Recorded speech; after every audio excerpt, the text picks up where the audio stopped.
أعوذ بالله من الشيطان الرجيم. بسم الله الرحمن الرحيم. السلام عليكم ورحمة الله وبركاته. Saudara jemaah dirahmati Allah sekalian, alhamdulillah. Syukur kepada Allah Subhanahu wa taala. Pada yang belum lagi niat i'tikaf, sama-sama kita niat i'tikaf di masjid ini. Nawaitul i'tikaf fi hadzal masjid lillahi taala. Mudah-mudahan kita termasuk dalam golongan mendapat ganjaran orang yang beriktikaf di masjid ini. Ganjarannya Allah akan jauhkan dia daripada api neraka sejauh 3 parit. Dan 1 parit itu jaraknya sejauh mata memandang. Jadi mudah-mudahan kita jangan tinggalkan niat i'tikaf setiap kali kita masuk dalam masjid. Sejemaah rahmat Allah sekalian. Baik, pada malam ini insya-Allah kita sambung lagi perkongsian kita dalam bab sifat kepujian, fasal yang keempat, iaitu sifat sabar. Sifat sabar. Qala al-musannifu rahimahullahu ta'ala wa nafa'na bi'ulumihi fid darain amin.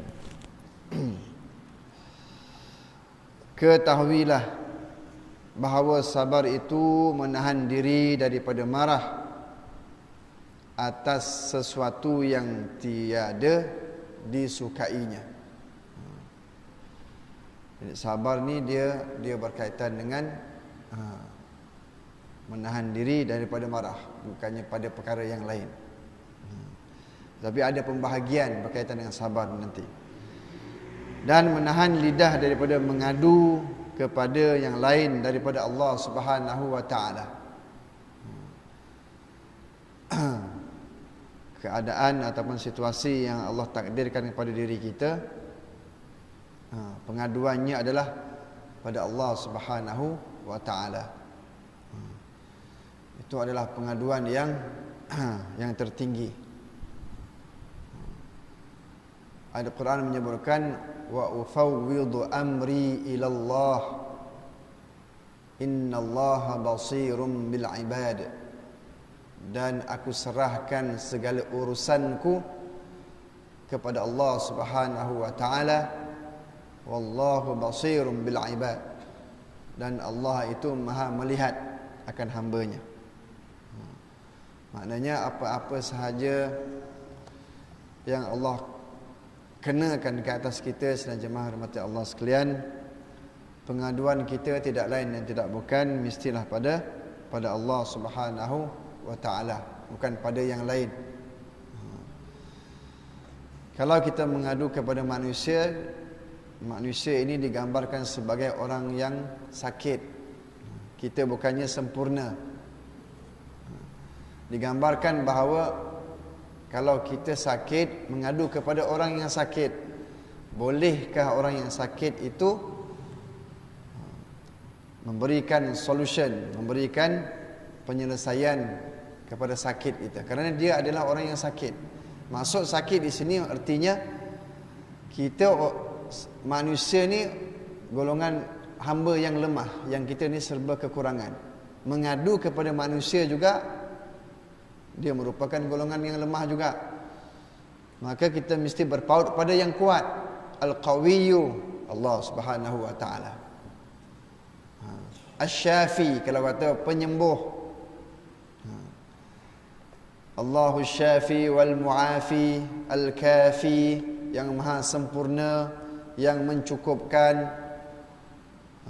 99 nama Allah itu sempurna semuanya. Itulah tempat pengaduan kita. Sepatutnya semua orang Islam perlu mengambil sikap yang sedemikian. Apa-apa sahaja kita mengadu pada Allah Subhanahu wa taala. Kerana manusia tidak boleh menyelesaikan masalah kita. Sebab itulah penyelesaian masalah di dunia ni, selagi tidak mengambil hukum Al-Quran, selagi itu tidak akan berjaya. Selagi mana akal sahaja yang mengambil tempat dalam penyelesaian tanpa mengambil apa yang Allah sarankan, maka tidak akan berjaya. Jadi kita kena yakin bahawa apa saja yang datang daripada Allah Subhanahu Wa Taala itu ia sesuatu yang sempurna. Baik, seterusnya, dan menahan lidah daripada mengadu kepada yang lain daripada Allah. Kata Imam Al-Ghazali dalam kitab Al-Arba'in fi Usuluddin, hakikat sabar itu ketabahan yang membangkitkan keagamaan pada melawan terhadap yang membangkitkan keinginan nafsu. Sabar itu dia mesti yang membimbingnya adalah agama, bukannya yang lain. Bukannya yang lain. Sabar dalam sesuatu yang Allah berikan, kenakan kepada kita, yang membimbing kepada kesabaran itu mesti agama. Bukannya teori-teori psikologi barat.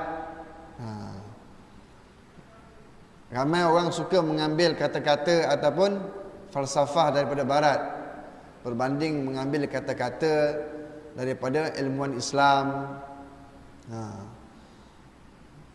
Sedangkan kita tengok ilmu psikologi yang daripada barat ini, dia tidak berteraskan kepada Al-Quran dan Sunnah. Sebab itulah kalau kita mengambil kira ilmu yang berkaitan dengan akhlak, ada satu akhlak, ada satu lagi moral. Akhlak sumbernya Al-Quran. Kita orang Islam, anak-anak kita belajar bidang akhlak.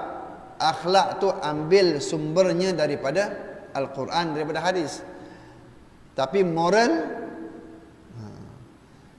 ilmu psikologi barat yang tidak berteraskan kepada Islam, tak semuanya kita boleh terima. Ini kita kena sama-sama ke arah apa saja penyelesaian pada masalah yang Allah kenakan kepada kita dengan mengambil pendekatan Islam. Baik. Kerana pada manusia itu ada dua puak tentera yang berlawanan keduanya. Pertama, akal dan segala yang membangkitkannya. Kedua, syahwat dan segala yang menyerukannya. Semua daripada kita akan sentiasa melalui perlawanan ataupun kita kata konflik dalam diri, iaitu di antara tuntutan hawa nafsu dan tuntutan akal. Innan nafsa la'ammaratum bisu. Sesungguhnya nafsu ini cenderungnya kepada keburukan. Fitrah bagi nafsu ini dia cenderung kepada keburukan. Bila berlakunya ada tuntutan, runtunan daripada nafsu, akal akan cuba rasionalkan. Tapi kalau akal itu dia hanya semata-mata dengan hukum akal sahaja, kadang-kadang tewas dan selalunya tewas selagi tidak dibimbing dengan agama. Sebab itulah dalam aliran-aliran pemikiran ada yang mengambil rasional agama, rasional akal saja. Atau orang Islam sendiri dalam dia menilai agama, dia melihat rasional akal saja, tidak melihat kepada rasional agama. Itu. Maka jika menang yang menyeru kepada agama, nescaya terhasillah pangkat sabar. Dan sabar itu fardu ain atas tiap-tiap orang mukallaf. Sama ada sabar atas mengerjakan ketaatan yang wajib, atau sabar atas meninggalkan maksiat, atau sabar atas bala bencana. Ini tiga jenis sabar yang kita kena tahu. Pertama, sabar dalam melakukan ketaatan. Allah dah fardukan ke atas kita setiap orang mukallaf wajib solat. Wajib solat setiap hari. Kan? Orang mukallaf ni siapa dia? Mukallaf. Mukallaf ni artinya orang yang sudah boleh diberikan tanggungjawab, menerima tanggungjawab. La yukallifullahu nafsan illa wusaha. Allah tidak akan pertanggungjawabkan ke atas sesuatu, ke atas seseorang itu illa wus'ah, melainkan yang memang layak untuk dia. Sembahyang 5 waktu ni memang sesuai dah untuk kita. Jadi perlu sabar dalam melaksanakan solat 5 waktu. Selagi kita ni berada dalam kategori mukallaf. Siapa dia orang mukallaf? Baligh, orang yang berakal. Berakal ni menolak orang yang gila, orang yang pitam, orang yang pingsan. Tidak berlakunya keadaan itu, maka kita adalah orang yang mukallaf, berakal. Sampai seruan Islam kepada kita, bukannya duduk tengah hutan semua. Ini kalau kita kat Malaysia ni, semua orang Islam yang di Malaysia ni dikira mukallaf. Tak tahulah. Kita sekarang ni orang duduk kat hutan pun tapi piring Astro sampai. Rumah nak roboh pun tapi piring Astro ada. Kan? Parabola lagi. Macam mana kita kata tak sampai seruan Islam? Kan? Dan ada ulama menambah lagi, hendaklah tidak buta dan tidak pekak sejak kecil. Sebab panca indera buta dan pekak ni, kenapa kalau buta dan pekak serentak? Bayi yang dilahirkan buta dan pekak, dia tidak tertanggung kepada apa-apa kewajipan. Pasal apa? Tidak boleh menerima ilmu. Tapi kalau salah satu dia masih lagi boleh menerima ilmu, maka dia masih wajib dikira sebagai mukallaf. Nak kekal solat 5 waktu. Masa duduk kat Bemban ni tak ada masalah, tak pergi mana-mana. Kita tak pergi mana-mana, siang, malam, pagi, petang tak ada masalah. Setakat nak pergi ulang alik solat berjemaah Masjid Muhaimin, tak ada masalah. Kalau tak pergi masjid, solat kat rumah pun tak ada masalah. Allah uji kita perjalanan. Bila melakukan perjalanan. Perjalanan kat Malaysia ni tak ada masalah. Tempat solat banyak. Perjalanan yang pergi umrah, pergi haji pun orang tak solat. Tu kita nak sabar melakukan ibadah ni. Berapa ramai orang kita yang pergi umrah dalam kapal terbang tak solat. Tak solat. Ni nak pergi umrah, bukan nak pergi London. Balik daripada haji, balik umrah pun tak solat. Dalam apa? Dalam flight. Sebab itulah kita tak mau cerita yang lain, puasa dan sebagainya. Kita solat je. Berapa ramai kita yang boleh sabar untuk solat bila aksiden contohnya. Aksiden berbalut kata tangan. Kaedah dalam mazhab Syafi'i, kaedah yang muktamad, kalau kita nak solat dalam keadaan salah satu daripada anggota wuduk kita berbalut, contohnya tangan. Kaedah dia macam mana tuan-tuan? Kaedahnya kena ambil sembahyang dulu, ambil sembahyang muka, tangan kena sapu bahagian yang boleh kena air. Tak boleh teruskan pada kepala. Sebab dalam wuduk ada tertib. Bahagian tangan belum selesai lagi.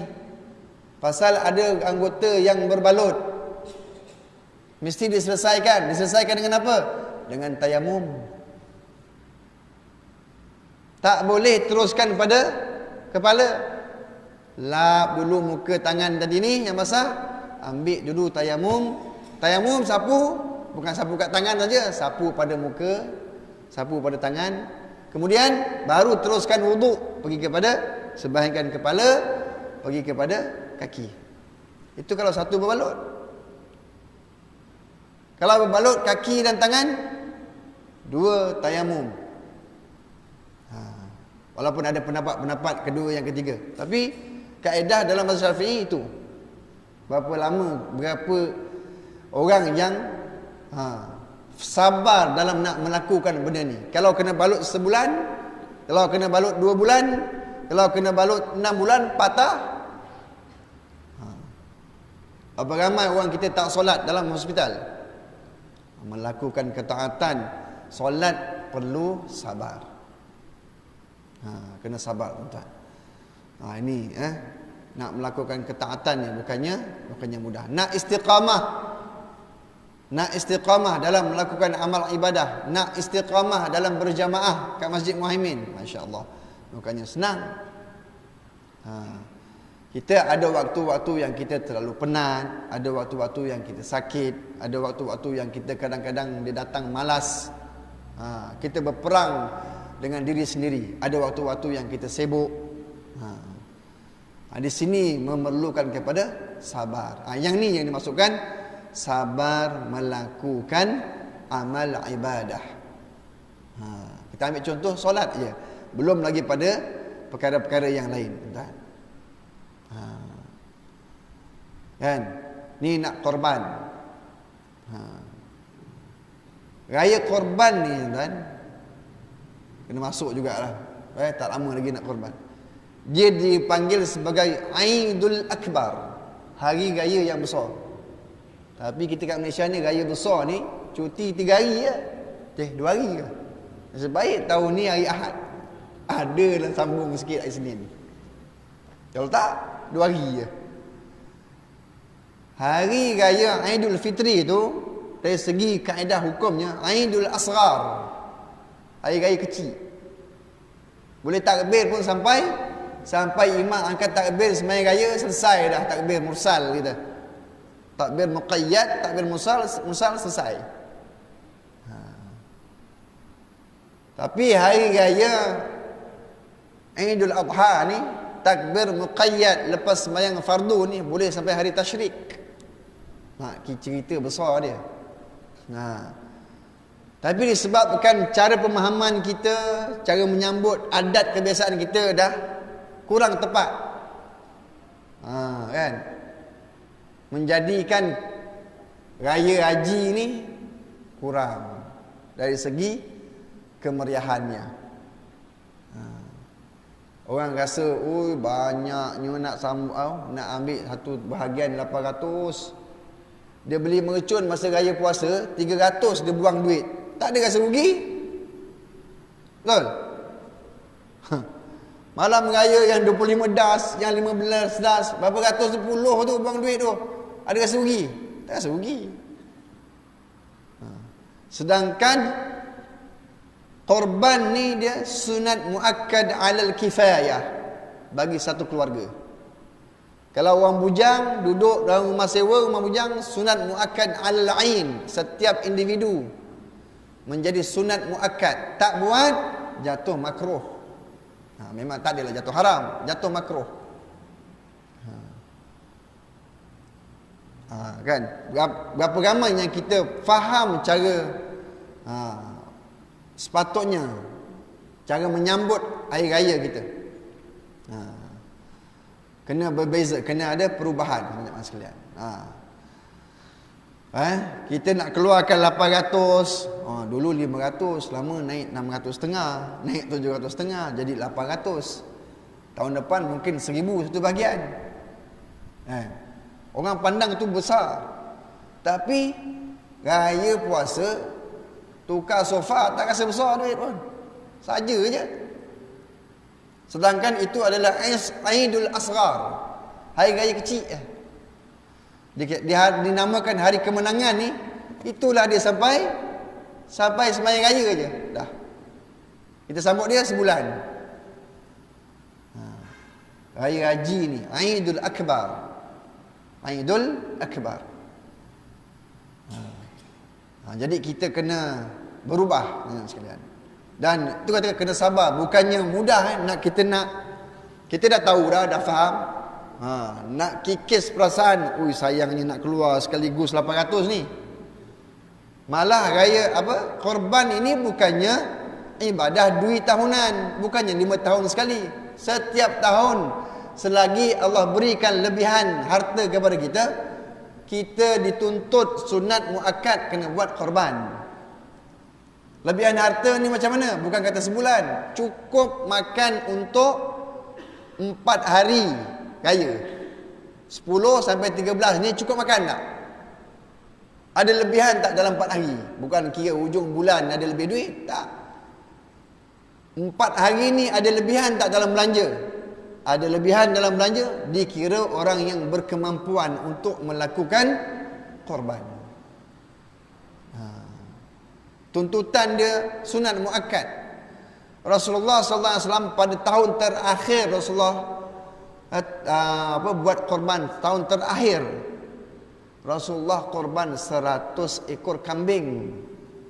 Rasulullah sembelih 63 ekor, yang lebihnya disembelih oleh Sayyidina Umar bin Al-Khattab. 100 ekor tuan-tuan. Ikut ranking terbaik afdal kita korban ni 7 ekor kambing. Kita ambil yang satu bahagian ni, saya pun semualah kita ambil satu bahagian, itu sebenarnya ranking yang paling bawah sekali. Yang ranking yang paling bawah dari segi afdal. Kenapa 7 ekor kambing? Pengulangan ibadah korban ni, pengulangan tumpahan darah haiwan bahimatul an'am ini, dia merupakan pengulangan kepada pahala ganjaran. Dia gitu. Kita nak istiqamah, dia kata nak sabar dalam ketaatan ni, bukannya mudah. Itulah kalau kita tengok dalam hal-hal yang berkaitan dengan benda ni, dalam penawar bagi hati, dia akan berbalik kepada ilmu. Dia tak boleh berbalik kepada semangat je, tak boleh. Dan mesti berbalik kepada ilmu. Gitu. Baik. Itu sabar pada kategori pertama. Sabar dalam melakukan ketaatan. Sebenarnya nak korban ni saya kaitkanlah supaya kita ada sedikit keinsafan, kesedaran untuk sama-sama kita mengimarah dan memeriahkan raya korban kita ni, insya-Allah. Baik, kemudian yang kedua, sabar dalam meninggalkan maksiat. Sabar dalam meninggalkan maksiat ni contohnya meninggalkan mencuri, minum arak, mengumpat dan maksiat yang lain. Termasuk melakukan perjuangan melawan hawa nafsu, memerangi penyelewengan jiwa, meluruskan kebengkokan dan mengekang pendorong-pendorong kejahatan dan kerosakan yang dibisikkan oleh syaitan ke dalamnya. Pernah berceramah di Tiang 2 tu, pusat serenti Tiang 2 tuan-tuan. Borak dengan pengarah ADK tu kan, agensi dadah tu, situ. Kita tengok kat depan ni tuan-tuan, 100 orang lebih kurang, semua orang kita. Semua orang kita. Dia kata ustaz, borak dengan pengarah dia kata kebanyakan mereka ni akan menjalani rawatan 2 tahun. Selepas 2 tahun keluar. Biasanya dia kata hanya 30% saja yang akan clear lah, dia yang akan tak isap dadah lagi dah. Maknanya akan insaf dan sebagainya, jadi anggota masyarakat yang baik dan sebagainya lah. 30%. Yang lain akanlah berulang-alik, maknanya dah masuk, nanti yang kena tangkap, masuk keluar sehinggalah ke akhir hayat. Bukan senang tuan. Bila dia dah ada kawan dia, bila bercampur dengan kawan dia. Sebab itu ada kaedah bila kita ingin melakukan hijrah, ada satu kaedah perlu hijrah. Kita nak jadi pada lebih baik. Antara kaedah dia selain kita bertaubat dan sebagainya, belajar ilmu dan sebagainya, kena hijrah daripada tempat yang kita yang sedia ada tu, yang kita terlibat dengan maksiat dan sebagainya. Kalau perlu sampai ke tahap itu, perlu dilakukan. Kerana mengambil apa yang dilakukan oleh Rasulullah sallallahu alaihi wasallam. Ya. Ini Rasulullah tak, walaupun itu tanah tumpah darah dia, tak boleh pergi dah. Dakwah tak boleh pergi dah, ancaman terlalu teruk. Lalu perlu hijrah untuk membina empire ataupun kekuatan baru. Kalau perlu begitu, maka perlu dilakukan untuk kebaikan. Sabar dalam meninggalkan maksiat. Bukan mudah. Orang yang dah biasa tak solat Jumaat, kan? Kita nak suruh dia datang solat Jumaat, bukannya senang. Dia dah tak ada rasa malu dah tak pergi sembahyang Jumaat. Kita keluar masjid balik sembahyang Jumaat, dia minum kat kedai, dia tak rasa malu dah. Kita balik sembahyang Jumaat, dia basuh motor, basuh kereta, tak ada rasa malu dah. Bukan mudah kan? Itu benda-benda yang selalu kita, itu situasi, keadaan-keadaan yang memang kita nampak real depan mata kita. Orang yang dah terbiasa tak tutup aurat, bagi wanita, kita nak minta dia tutup aurat, bukannya mudah. Kalau tak ada kekuatan dalam diri dia, tak berubah. Sebab itulah saudara-saudara mati Allah sekalian, kita setiap hari 17 rakaat solat maktubah ni, solat fardu ni, wajib bagi kita ni kena baca suratul Fatihah. Kenapa kena baca suratul Fatihah? Dalam suratul Fatihah ada ayat ihdinas siratal mustaqim. Ihdi ni tunjukkanlah kami jalan yang lurus. Itu kata kerja ihdi daripada perkataan hidayah. Kita selalu dengar perkataan taufik dan hidayah, taufik dan hidayah. Semua orang Islam telah pun ada taufik pada diri dia. Orang yang tengah minum arak, tanya dia. Dia tengah minum arak, tengah teruk arak ni, kata orang Islam dalam misalnya kata, kita tanya dia, kau nak masuk syurga ke nak masuk neraka? Tak ada siapa kata nak masuk neraka. Dia nak masuk syurga.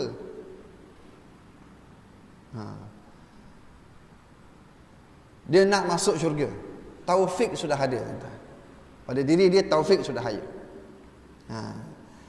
Tetapi hidayah, hidayah ni yang kita minta dengan Allah Ta'ala. Zuhur, Asar, Maghrib, Isyak, dalam solat-solat sunat kita. Kan nanti antara tanda-tanda hari kiamat, antaranya apa dia? Akan berlaku satu masa orang Islam pada waktu pagi dia beriman, pada waktu petang dia kafir. Wal'iyadzubillah. Harap tak berlaku. Kita tak melalui zaman tu. Pada waktu petang dia beriman, pada waktu pagi dia kafir. Dah ada dah sekarang ni orang kita kena tangkap pasal mengaku bukan Islam, untuk mengelakkan daripada kena charge di mahkamah syariah. Entah. Mengaku dia bukan orang Islam. Allahu Akbar. Lari pergi dekat tingkap, jatuh, mati kan. Ini berlaku. Jadi kena hati-hati. Jadi kita minta sentiasa. Sebab itulah dalam solat kita itu, kita hari-hari 17 rakaat ni minta supaya, maknanya hidayah Allah kepada kita ni sentiasa berterusan. Supaya kita sentiasa dalam bimbingan Allah, sentiasa dalam hidayah Allah Subhanahu wa taala. Abu Talib dia dapat taufik. Dia tahu Nabi Muhammad betul, bawa jalan yang betul, bawa ajaran yang betul. Dia hidup serumah, dia nampak depan mata macam mana akhlak Rasulullah, tapi dia tidak mendapat hidayah Allah Subhanahu wa taala. Kerana hidayah itu milik Allah. Hidayah milik Allah. Jadi kita syukur pada Allah Subhanahu wa taala, Allah berikan kita hidayah Jadi kita setiap hari 17 kali mohon Allah sentiasa berikan kita terus hidayah. Tu ihdinas siratal mustaqim. Baik. Sabar yang ketiga, sabar ketika menerima ujian, bala.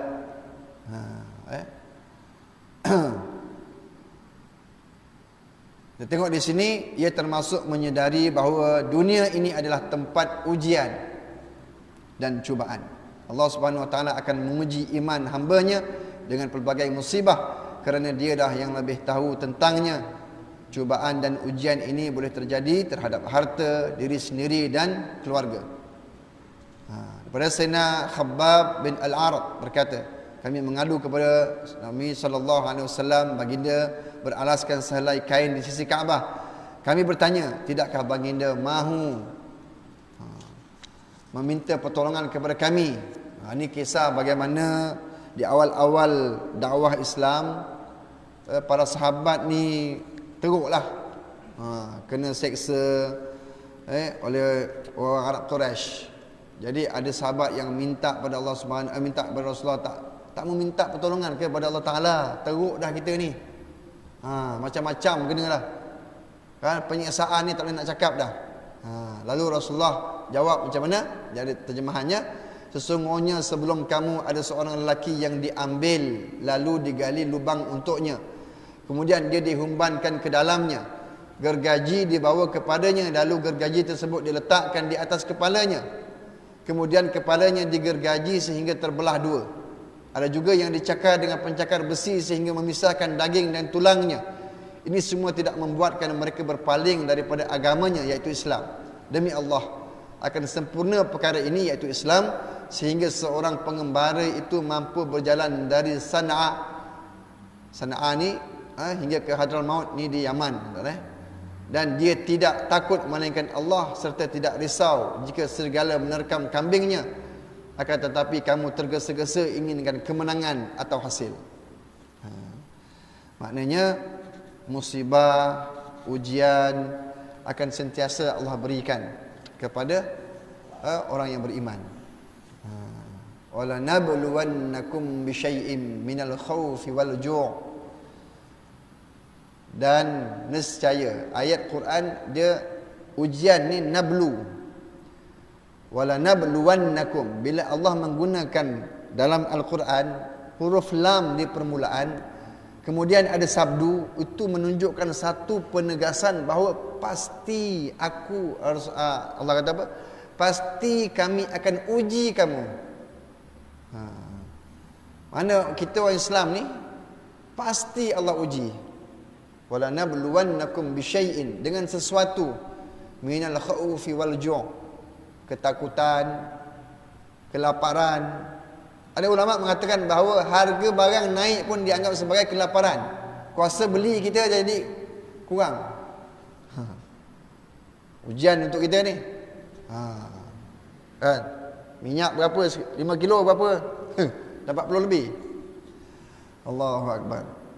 Wa naqsim minal amwal, akan dikurangkan harta. Wal anfusi wath thamarat, diri-diri manusia, dan wath thamarat, dan buah-buahan. Wa basyiris sabirin, berilah berita gembira kepada orang yang sabar. Nak capai darjat sabar ni tuan, bukannya senang. Nak capai darjat sabar ni bukannya senang. Baru beli anak musangking, kambing jiran masuk habis. Boleh sabar ke tak boleh sabar agak-agak. Kan? Macam-macam lah kita tu, kalau kita kat kampung ni begitulah benda-benda dia kan. Nak sabar ke tidak? Allahu Akbar. Ujian kita macam tu kan. Jadi kita disarankan agar sabar pada 3 keadaan. Yang ini akan sentiasa berlaku dalam diri kita. Sabar dalam melakukan ibadah, sabar dalam meninggalkan maksiat, dan juga sabar ketika Allah uji kita dengan pelbagai ujian.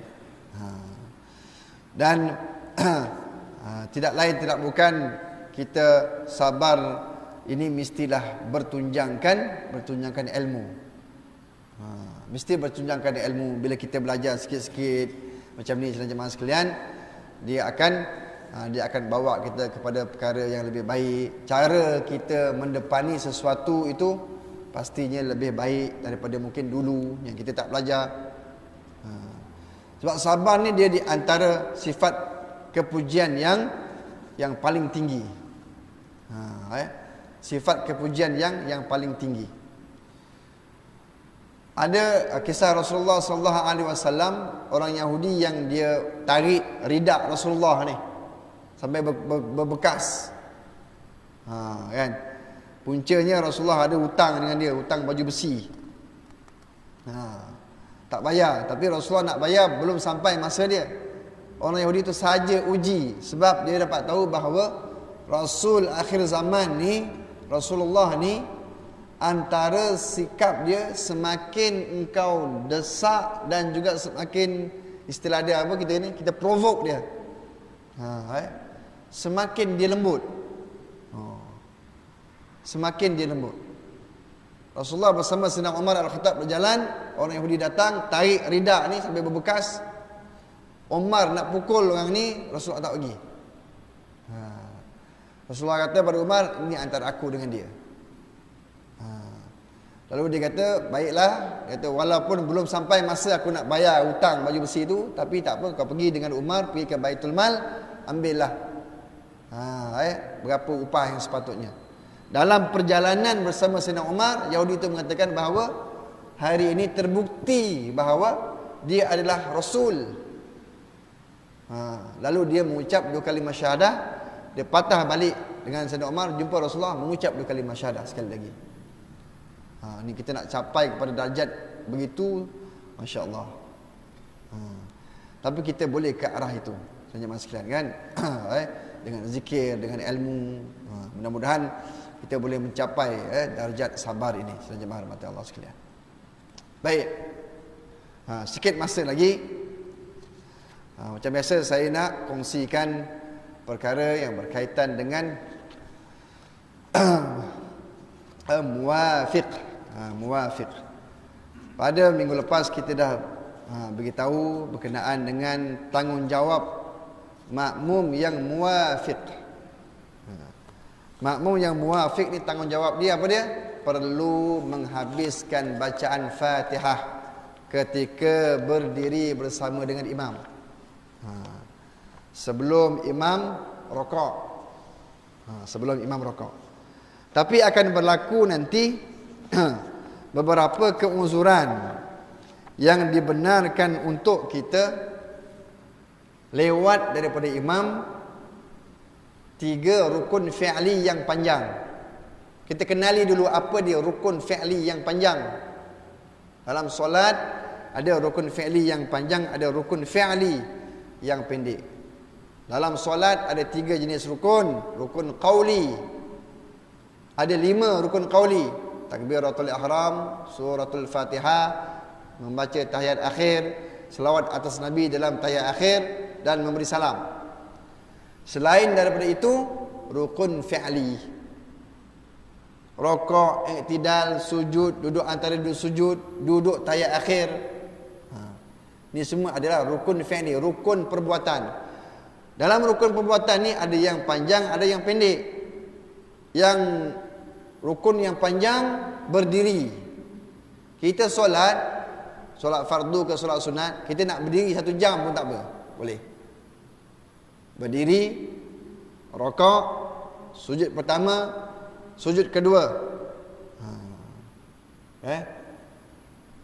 Kita nak berapa lama pun silakan. Tapi i'tidal, rukun fi'li yang pendek, tak boleh i'tidal tempoh masa dia menyamai bacaan Fatihah, tak boleh, batal solat. Melainkan i'tidal pada rakaat terakhir. Kita dulu masa pandemik boleh baca kunut nazilah. Kalau di Johor tu tiap-tiap solat fardu baca kunut nazilah. Kita biasa baca kunut apa ni, subuh, kemudian ada surat siaran daripada Jaim hari Jumaat.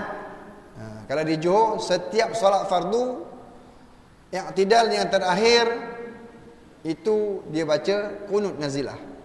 Boleh baca berapa lama pun tak ada masalah, tapi dia mesti i'tidal yang terakhir pada solat sunat ke, pada solat fardu ke. Satu lagi, rukun yang pendek, duduk antara dua sujud. Duduk antara dua sujud tak boleh panjang dia sama tempoh macam baca tahiyat akhir yang wajib. Apa dia tahiyat akhir yang wajib? At-tahiyyatu lillah. Assalamu alayka ayyuhan nabiy wa rahmatullahi wa barakatuh. Assalamu alayna wa ala ibadillahi as-salihin.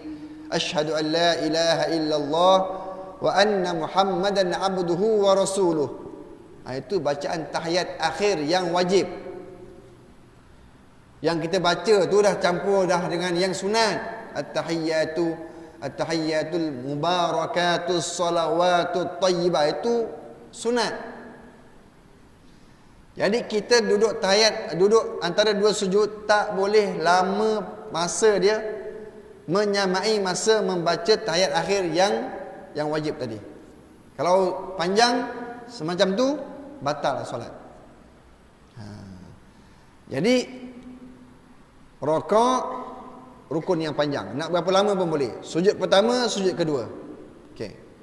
Kalau misal kata kita solat, kita muafiq, kita tunggu imam lepas habis baca Fatihah, kita baru nak baca Fatihah. Memang itu waktu afdalnya makmum baca Fatihah selepas imam baca Fatihah. Tiba-tiba imam tak beri ruang pun kepada kita untuk baca sebahagian daripada Fatihah, terus baca surah. Surah pula, inna a'tayna kal kautsar. Ni banyak jadi ni. Tadi semasa imam membaca Fatihah, kita dengar imam baca Fatihah, kita sudah muafiq. Kalau ketika kita dengar tadi tu kita baca Fatihah, habis tak Fatihah kita? Habis. Maka kita adalah muafiq. Wajib kena baca Fatihah. Baru kita sampai Ar-Rahmanir Rahim kot. Bismillahirrahmanirrahim. Alhamdulillahirabbil alamin arrahmanir rahim.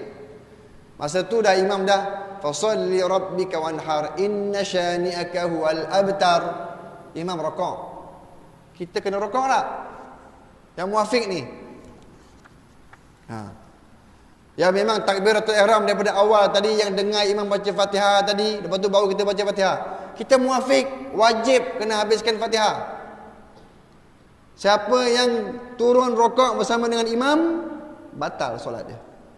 Sebab dia muafiq. Kalau dia masbuk, dia memang baru masuk, imam rokok, dia wajib kena rokok. Bagi situasi macam ni lah yang mendapat keuzuran 3 rukun fi'li yang panjang. Maksudnya apa? Dia wajib kena habiskan Fatihah. Okey, imam rokok, dia baca Fatihah. Imam i'tidal, dia ketinggalan 1 rukun fi'li yang panjang. Okey. Kemudian imam turun sujud, dia Fatihah lagi. Okey. Imam duduk antara 2 sujud, dia ketinggalan 2 rukun fi'li yang panjang. Kalau pada masa tu dia habis Fatihah, dia terus rokok. Bila dia berubah kepada rokok saja, alhamdulillah, maknanya dah selesai ikutan dia, dikira dia mengikut imam. Dikira bahawa dia dalam situasi masih lagi mengikut imam. Dia diberikan kelonggaran untuk menghabiskan Fatihah sehingga imam turun sujud yang kedua. Jangan sampai imam naik kepala daripada sujud yang kedua. Kalau imam naik kepala daripada sujud yang ketiga, yang kedua tu membawa makna dia sudah ketinggalan 3 rukun fi'li yang panjang. Yang ni yang tak boleh. Maknanya dia diberikan keuzuran, perlu habiskan Fatihah, tapi pastikan Fatihah itu selesai sebelum imam naik kepala daripada sujud yang kedua. Maknanya dia selesai Fatihah, dia pun berubah pergi pada rokok. Okey, tak apa. Kalaulah misal kata berlaku imam tengah duduk sujud yang kedua, dia Fatihah tak habis lagi. Fatihah tak habis lagi. Fatihah dia wajib kena baca. Dia tak boleh tinggalkan Fatihah. Dia adalah muwafiq. Dua pilihan pada dia.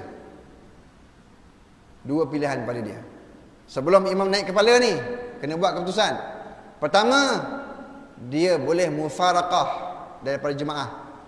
Niat dalam hati, aku keluar daripada jemaah ni, dan dia teruskan habiskan Fatihah dia, maka dia sembahyang sendiri. Sembahyang sendiri, tak payah tunggu imam lah. Tak boleh tunggu imam pun. Dia tak ada apa-apa dengan imam. Dia tak boleh tunggu imam. Batal sembahyang dia kalau dia tunggu imam.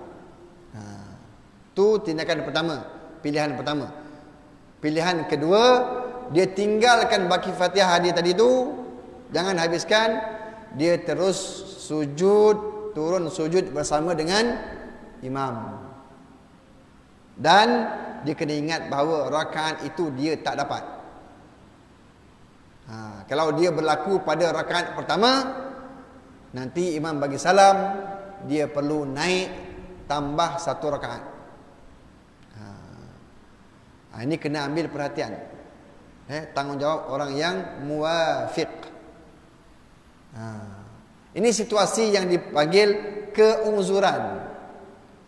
Keuzuran yang dibenarkan bagi makmum yang muwafiq untuk ketinggalan tidak lebih daripada 3 rukun fi'li yang panjang. Ada 9 keuzuran. Salah satunya macam ni.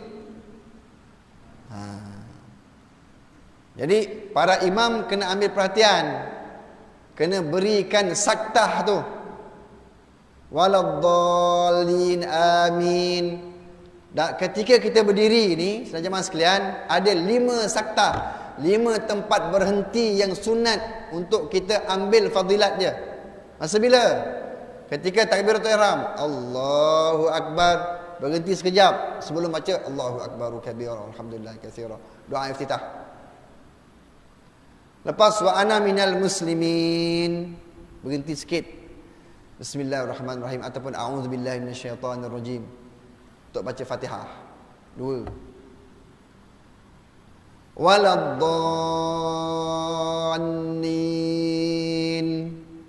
berhenti sekejap. Amin. Sunat bagi makmum serentak amin bersama dengan imam. Tunggu imam dulu, baru kita bunyi Serentaknya makmum dengan imam pada sebutan amin, fadilat dia diampunkan dosa yang telah lalu. Dosa-dosa kecil kita yang telah lalu diampunkan bila kita dapat amin serentak dengan imam. Jangan kita dulu. Bila kita dulu tak dapatlah fadilat tu.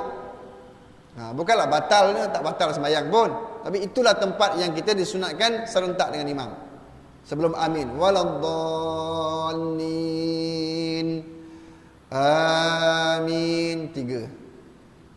Selepas tu selepas dah amin semua tu, imam bagi ruang kepada makmum baca Fatihah sekurang-kurangnya sebahagian daripada Fatihah sebelum nak baca surah, supaya makmum selesa untuk menyelesaikan Fatihah. Kalau imam baca surah panjang, okey lagi lah. Kalau baca surah panjang pun sebenarnya disunatkan juga untuk diam seketika. Itu saktah yang keempat. Jangan waladdallin, amin, bismillahirrahmanirrahim. Rugi kat situ tu. Walaupun nak baca surah yang panjang. Itu yang saktah yang keempat. Dan saktah yang kelima, sebelum rukuk, walam yakul lahu kufuwan ahad, Allahu akbar, berhenti sekejap je. Bukanlah batal. Walam yakul lahu kufuwan ahad, Allahu akbar, selalu macam tu, diam seketika. Itu saktah yang kelima. Saktah dalam Al-Quran lain, saktah dalam solat lain. Saktah dalam solat itu ketika berdiri. Ada 5 tempat. Ada yang mengatakan 6. Sebab dia mengambil kira a'udzubillah dengan bismillah tu. Jadi kalau misal kata kita menjaga, kita kata apa, fadilat ni, fadilat berjemaah ni yang kecil-kecil, dia anggap macam kecil-kecil tapi dia memberi kesan besar. Jadi barulah selesa bagi makmum. Terutamanya nanti kalau solat ni lah, biasanya solat tarawih, baca surah dah pendek, baca dah cepat. Kena bagi ruang pada makmum untuk baca Fatihah. Okey. Ini keuzuran ya, yang selalu berlaku lah, yang saya nak kongsikan, selalu berlaku. Ada lagi keuzuran, 8 keuzuran lagi disebabkan gagap, disebabkan memang lambat baca, was-was dah baca ke belum, lupa baca Fatihah, sebelum rokok baru teringat, tak baca Fatihah tadi ni. Wajib kena baca Fatihah. Kan? Duduk lepas kata takbiratul ihram, melilau kepala dah sampai ke mana dah. Elok-elok imam dah nak habis dia, walam yakul lahu kufuwan ahad, baru teringat, aku tak baca Fatihah lagi. Imam rokok, Allahu akbar, tak boleh ikut. Kita muafiq, wajib kena baca Fatihah. Ini pun dianggap sebagai keuzuran. Baca Fatihah laju sikit. Jaga semua dia punya hukum tajwid. Jangan sampai ketinggalan 3 rukun fi'li yang panjang. Ini muafiq. Ini tanggungjawab bagi makmum yang muafiq. Okey. Itu yang dapat kita kongsikan untuk tajuk muafiq pada malam ni. Nanti kita akan kongsikan lagi 8 keuzuran. Bagaimana kita nak jalan keluarnya bila kita berlakunya perkara-perkara begitu. Okey. Wallahu taala a'lam. A'udzu billahi minasyaitonir rajim. Bismillahirrahmanirrahim. Allahumma shalli wa sallim ala sayyidina Muhammad wa ala alihi ashabihi ajma'in. اللهم اجعل جمعنا هذا جمعا مرحوما وتفرقنا من بعده تفرقا معصوما ولا تجعل اللهم فينا ولا معنا ولا من يتبعنا شقيا ولا مطرودا ولا محروما. صلى الله على سيدنا محمد وعلى آله وصحبه وسلم والحمد لله رب العالمين. سبحانك اللهم وبحمدك أشهد أن لا إله إلا أنت أستغفرك وأتوب إليك. بسم الله الرحمن الرحيم. والعصر إن الإنسان لفي خسر إلا الذين آمنوا وعملوا الصالحات تواصوا بالحق وتواصوا بالصبر. السلام عليكم.